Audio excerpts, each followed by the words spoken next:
I used to want to save the world. This beautiful place.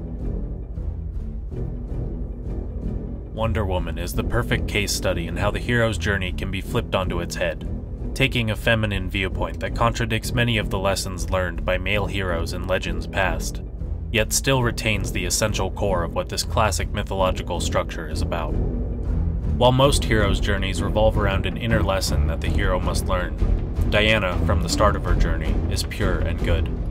Instead, Diana changes in her knowledge of the world, moving from naivety about mankind to truly understanding just how complicated morality is in a modern world.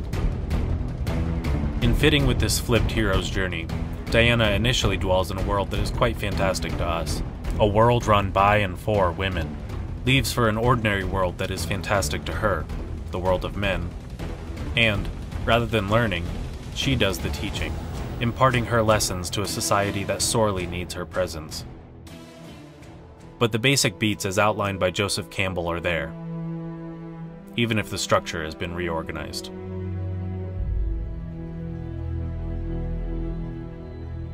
Long ago, when time was new, and all of history was still a dream,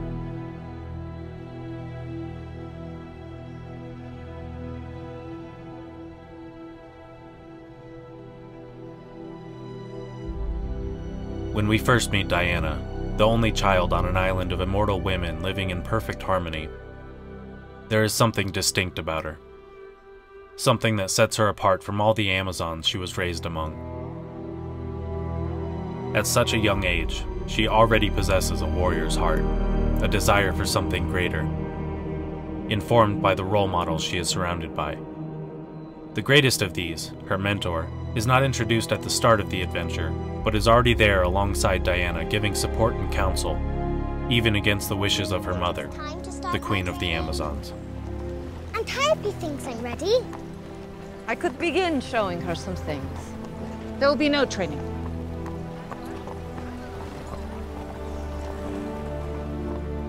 That night, Hippolyta tells her daughter the story of their origin, meant to inform Diana about the follies of war. long ago, war ravaged the earth.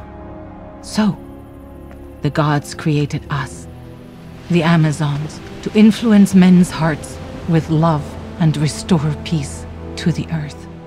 But against her mother's best intentions, this story only compels Diana's lust for adventure.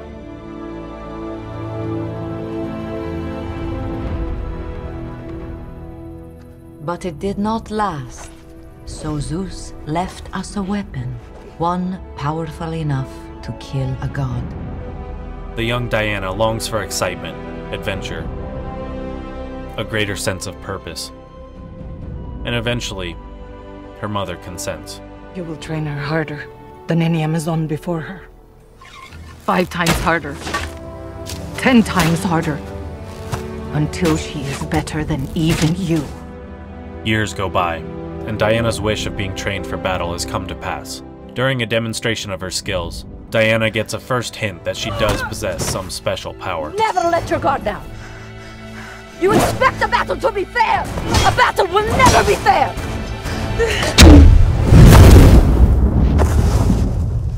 That some greater destiny lies beyond the confines of her small world.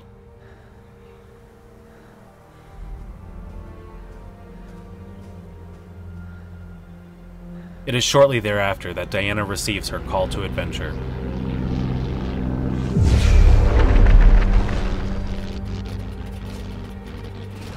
But it's here that Diana's journey begins to diverge from the typical hero's journeys that we know.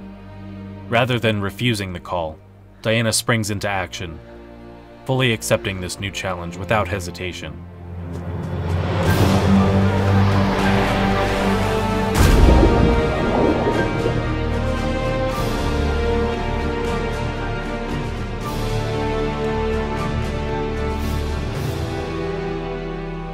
Who are you? And it is here that the dragon of Diana's story first rears its ugly head. I'm one of the good guys, and those are the bad guys. What?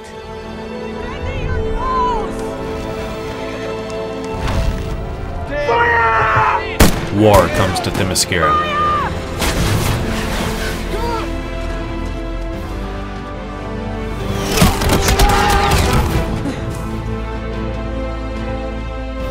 And we finally get to see what the Amazons are capable of.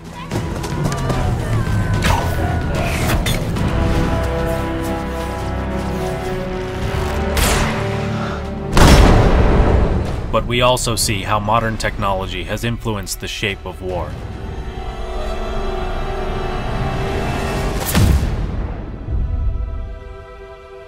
And Diana sees death for the first time.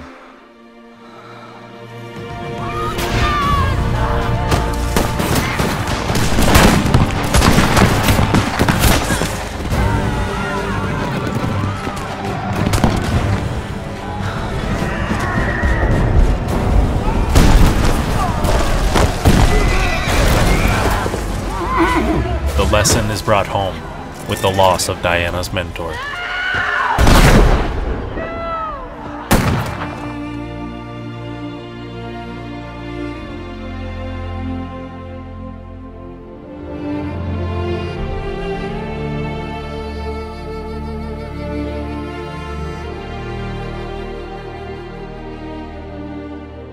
The lasso of Hestia compels you to reveal the truth.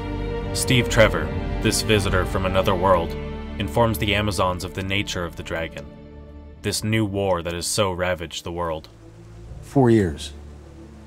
27 countries, 25 million dead. It's like the world's gonna end. Upon learning of this, Diana again accepts the call to adventure, urging her mother to send the Amazon army to help in the fight. Stopping the god of war is our foreordinance. As Amazons, this is our duty. However, as the youngest of the Amazons, Diana is viewed as a child, and her childlike naivety makes it hard for others to listen to her. That was a story, Diana. There's much you do not understand. Men are easily corrupted. It is here that the refusal of the call occurs, though it is not from Diana's hands, but from her society, queen, and mother. You will do nothing. As your queen, I forbid it. Looking for aid from another quarter, Diana turns to their strange visitor, Whoa. who reveals himself as a divine beauty. I didn't see you come in. Although Diana certainly has her fair share to teach Trevor, he, like all divine beauties, also has his teachings to impart to her. It is our sacred duty to defend the world. But my mother will not allow it. My father told me once, he said, if you see something wrong happening in the world, you can either do nothing or you can do something. And I already tried nothing. It is because of his teaching that Diana finally accepts her inner call to adventure, going against the wishes of her society. She takes a leap of faith.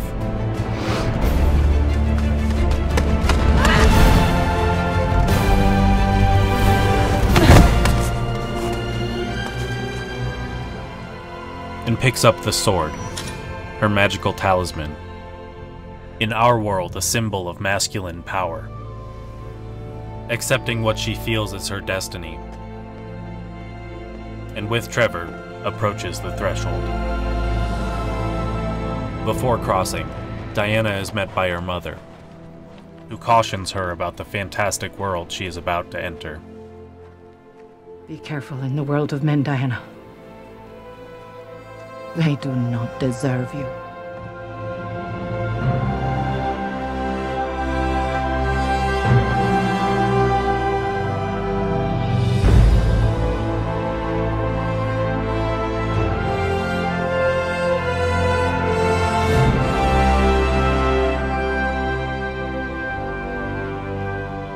It is while crossing the threshold that Diana converses with Trevor and learns something of the fantastic world she is about to enter.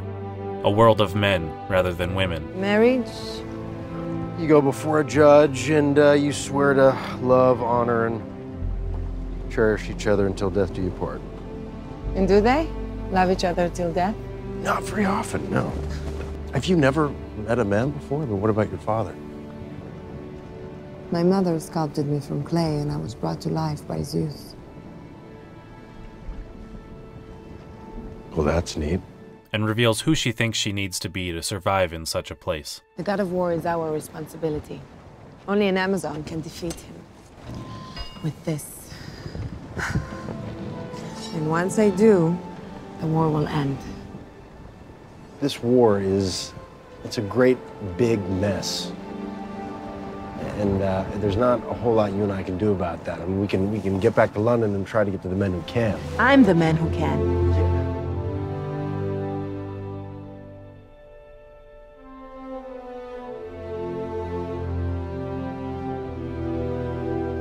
Great.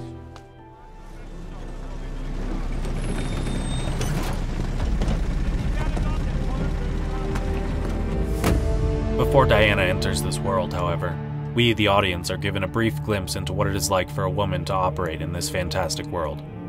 Who she has to be in order to contend with powerful men. While Diana was sculpted from clay, her shadow self uses clay to hide signs of how she has suffered in the world of men. Although Diana does not meet her shadow self until later in the film, we start to see immediate parallels between what it is like for a woman growing up in a world of women and what it is like for a woman growing up in a world of men, and see the way Ludendorff, an aspect of the dragon, uses this vulnerability to his advantage. It is what you were put on this earth to do.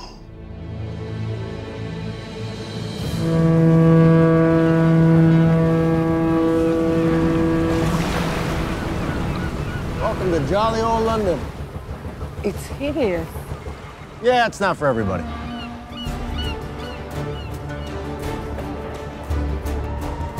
Now fully in the world of the adventure, the hero encounters the hideous ogres that serve as guardians to the fantastic world, giving further hints as to its nature. Morning, darling. What a view. Gentlemen, eyes to yourself. Thank you so much. What are you doing? Do that because you're not wearing any clothes. Let's go buy you some clothes. Even in this world, when obsessed with finding her way to war, Diana's true nature never hesitates to reveal itself. Oh, baby. No babies. No babies. That one's not made out of clay. Diana's value, Diana? unknown to her, is revealed not in great moments of triumph, Doesn't go with the outfit. At all. Put the sword down, first of all. but in little moments of connection with other people. Promise me you will protect it with your life. Yes. No. You can trust her. After showing her strengths, Ares is revealed, though he does not take a form that Diana, eager for battle and conflict, is able to recognize. She is not used to a world where evil lies in institutions as well as individuals, where talk of peace can oftentimes be veiled talk of war. World peace is to negotiate an armistice. There's a woman. Well,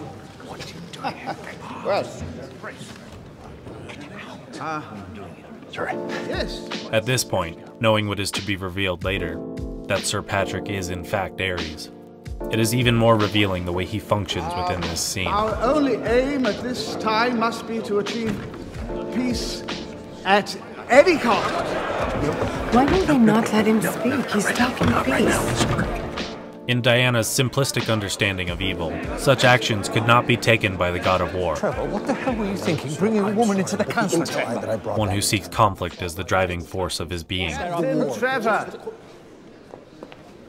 I heard we'd lost you on one of your missions, yet here you are back from the dead, and I see you've brought a friend with you. Sir Patrick Morgan at your service. Diana cannot yet see that evil exists not just in individuals, It's the best way of stopping the war. Captain, you will do nothing. but also in the systems and institutions they surround themselves with. They will all die. That is what soldiers do, Captain. Yes, sir. I understand, sir. I don't. Diana, I know this is confusing. It is not confusing. Who is this woman? She's with me. She's with us, I am sir. not. I am not with you. You would knowingly sacrifice all those lives as if they mean less than yours. Diana, let's talk as about if this they outside. mean nothing. Where I come from, Diana. generals don't hide in their offices like cowards. That's enough. They fight alongside their soldiers. They die with them on the battlefield. That's enough. All of you should Diana. be ashamed. Please slow down, Diana. That's your leader? How could he say that? Believe that? We are Like going we- anyway. We're gonna need reinforcements.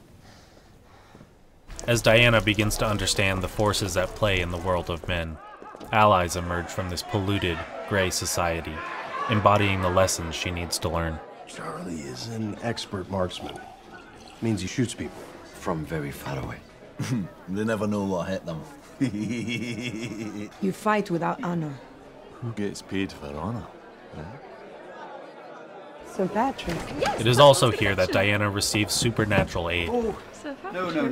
Please, gentlemen. which in the industrialized world of men can take no other form than a generous contribution of money. There's enough here for a few days. Funding the newly assembled team's rogue mission. Thank you, sir. Take great care, all of you, and good luck.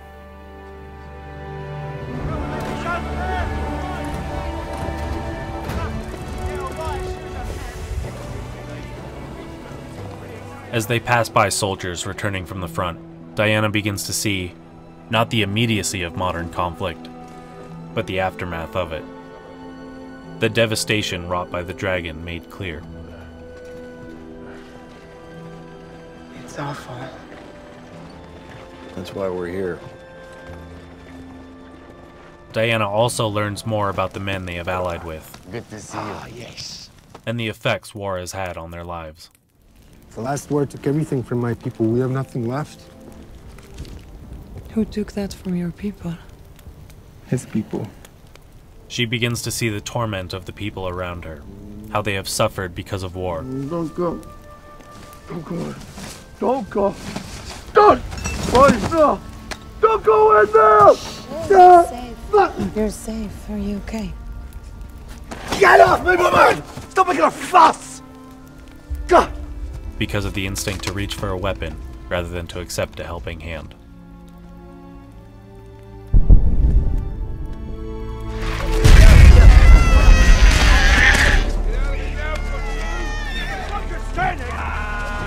That man, he's wounded.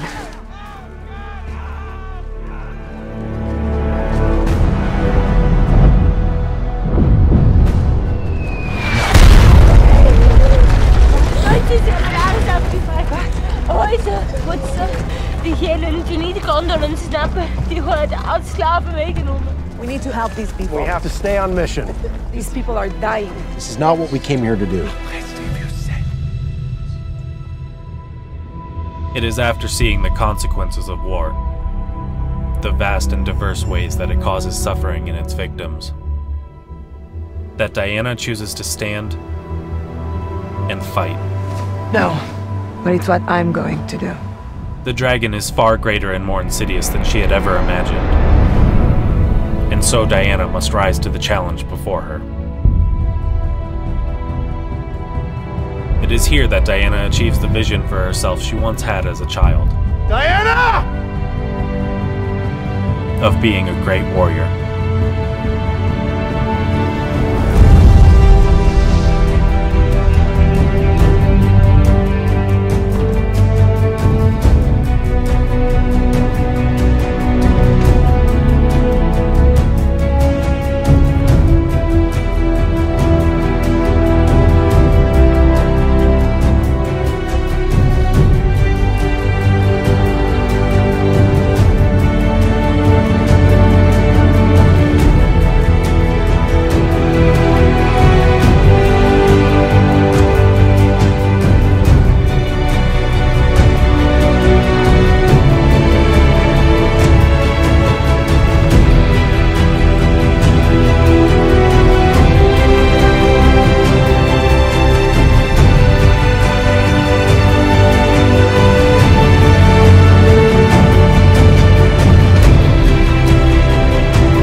However, those around her, those who bragged they were okay with taking a life, who claimed they cared only about money, reveal that their story is more complicated.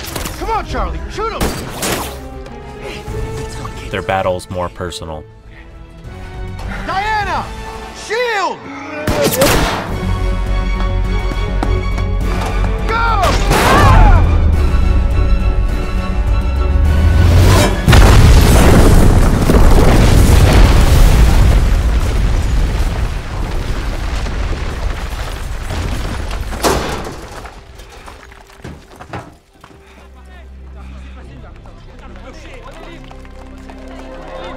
Diana, by example, by being who she was, inspires those around her.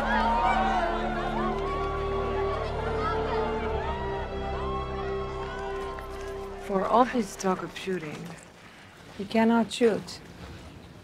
Well, not everyone gets to be what they want to be all the time. Everyone is fighting their own battles, Diana. Just as you're fighting yours. Now I'd like to propose that Wonder Woman, reflecting Diana's inverse hero's journey, contains both the belly of the beast scene and its opposite. Here, instead of dark, digestive motifs, we are given what I'm going to call the moment of light. You did this. We did. Where there is a brief return to normalcy and peace. If you would. This moment is defined by its juxtaposition against the violent scene that preceded it. It reminds us that even amidst the darkest surroundings, connection can be found. Hope can be rekindled.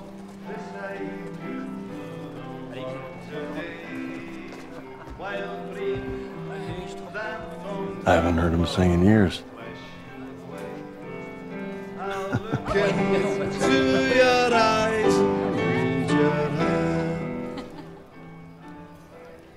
Is this what people do when there are no wars to fight?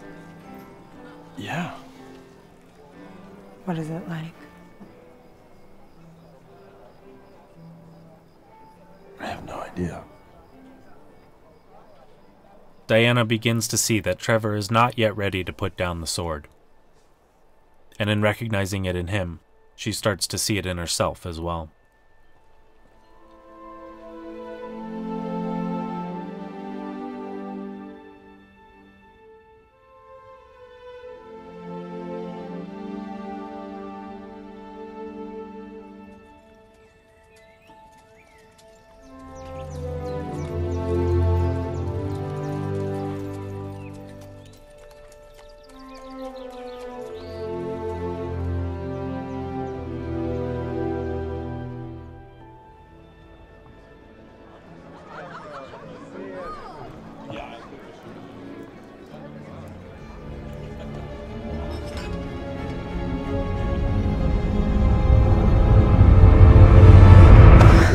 In what she believes to be the dragon's lair, Enjoying the party? Diana has a brief exchange with Ludendorff, where he espouses his beliefs about war. Peace is only an armistice in an endless war. And leads Diana to believe that he is Ares. War is a god that requires human sacrifice. Only one of the many gods believed in that. You know nothing of the gods. Herr General. Enjoy the fireworks.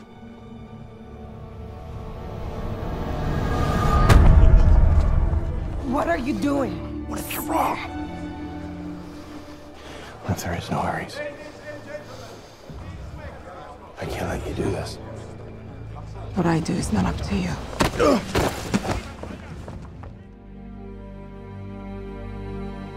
Diana's belly of the beast occurs in the acrid embrace of Dr. Poison's new weapon, not while physically confined, but helpless nonetheless to save those she was trying to help.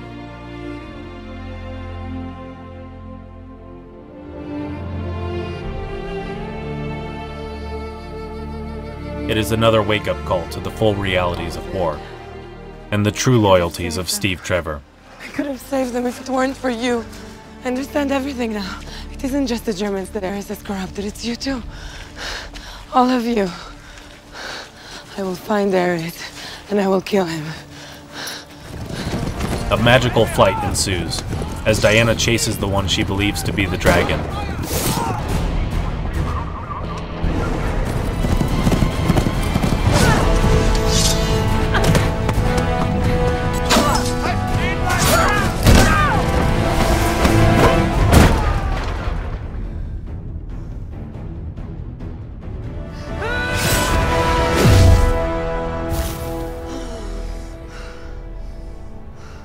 However, Ludendorff is simply the shadow of the true dragon.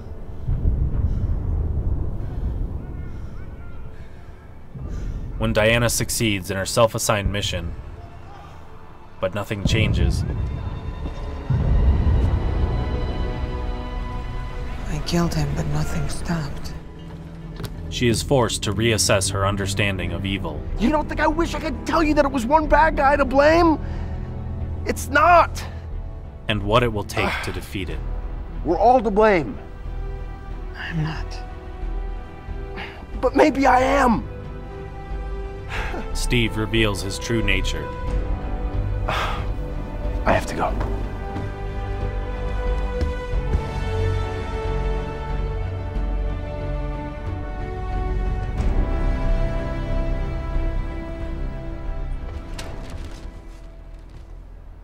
Who's there? We have to understand here that Sir Patrick, showing up on the battlefield inexplicably, is not a literal enemy in front of Diana, but a symbolic enemy inside her mind. After slaying Ludendorff, a military man and the obvious choice in her hunt for Ares, Diana understands better the imperfections of man and can visualize her enemy in his true form. Not a military man, but a gentleman bureaucrat. You're him. But I am not what you thought I was. I am the only one who truly knows them as you now do. As he seems to teleport about, we get a clearer sense that Ares is not an enemy of the material world. Diana thinks she has another chance, a chance to strike down her true enemy. And I'm here to complete her mission. But comes to find that defeating Ares will not be as simple as stabbing him with a magical sword. I can't kill her. And is not the god killer. You are. I compel you to tell me the truth. Under the sway of the lasso of truth, he reveals the most sinister fact about mankind's wars and his influence over them. They start these wars on their own. All I do is orchestrate an armistice I know they cannot keep in the hope they will destroy themselves. My dear, I don't want to fight you. But if I must...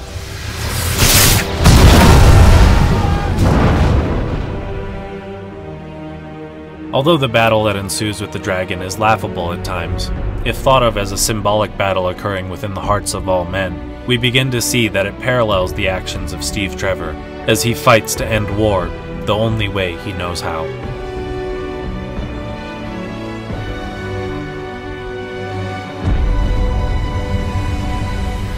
Diana loses Steve, falls into the grief and rage of her personal tragedy.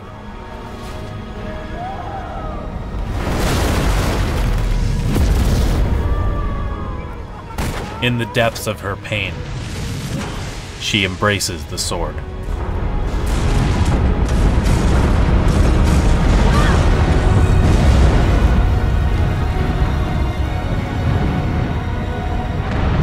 She, too, is as flawed as man. Yes, Diana! Take them all! Finally, you see. Ares uses this, putting Diana's shadow image before her when she is in the depths of her hate. Look at her and tell me I'm wrong. So that she might see the failures of humanity reflected in the eyes of this broken woman. She is the perfect example of these humans. By asking Diana to destroy someone who represents all that she abhors about humanity, he presents her with a choice. Destroy her, Diana. You know that she deserves it. They all do. But we know from the hero's journey structure that the shadow cannot be destroyed unless the story is to turn to tragedy, and instead must be synthesized into the psyche of the hero. The words of Steve Trevor come back to her. I could save today. You could save the world. And she understands his sacrifice. It was a sacrifice not driven by blind aggression. I love you. But by love. And it is through this love that Diana finds her belief about the nature of man. You're wrong about them.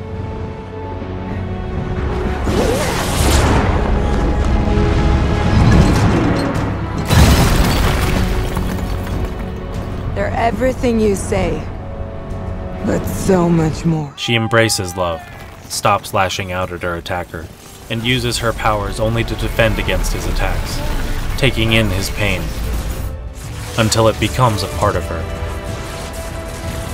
This is when Diana becomes the master of two worlds. Goodbye, brother.